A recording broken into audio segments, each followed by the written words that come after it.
A gente fala que a cúpula de chefes do estado do Mercosul acontece no sábado, o mesmo dia em que está prevista a assinatura do acordo comercial com a União Europeia. Aqui no Brasil, a Associação Brasileira de Proteína Animal afirma que, se o acordo entre os blocos entrar em vigor e os europeus impuserem salvaguardas que travem o livre comércio, os países sul-americanos devem responder com reciprocidade. Essa é a previsão.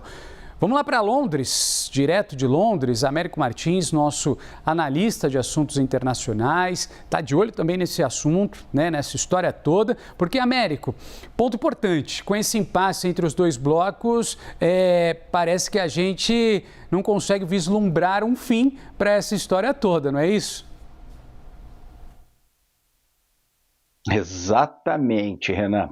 Vamos tentar explicar exatamente o que está acontecendo. Como você disse, está marcado, em princípio, para o sábado, dia 20, a assinatura formal desse acordo de livre comércio entre a União Europeia e o Mercosul, um acordo que vem sendo negociado há 25 anos, mais de um quarto de século de conversas entre esses dois blocos comerciais, e criaria uma grande área de livre comércio com mais de 700 milhões de pessoas, 700 milhões de consumidores, teria um potencial muito grande. Esse acordo foi negociado, foi acertado e precisa ser aceito agora pelas instituições da União Europeia. Um desses entraves foi superado ontem, quando o Parlamento Europeu votou e aprovou salvaguardas para tentar proteger o agronegócio europeu, que tem basicamente medo de competir com o potente, competitivo agronegócio do Mercosul, em especial o agronegócio brasileiro.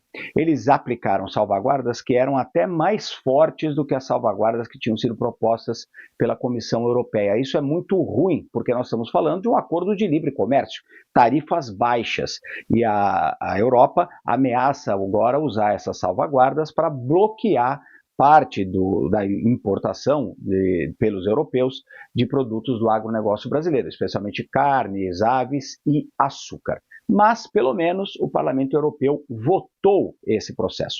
Só que a coisa não está resolvida ainda, Renan. E como você colocou, nós ainda temos muitos entraves. Amanhã está prevista uma votação no Conselho Europeu, que reúne os chefes de Estado dos 27 países que fazem parte da União Europeia.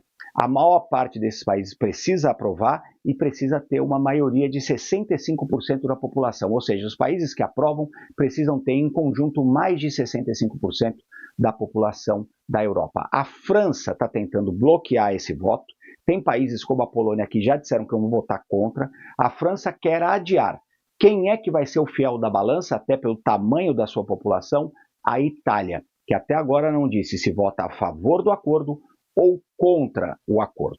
Agora, Renan, estaria tudo resolvido se isso fosse aprovado amanhã, só que nós temos protestos que estão sendo marcados muito grandes para Bruxelas.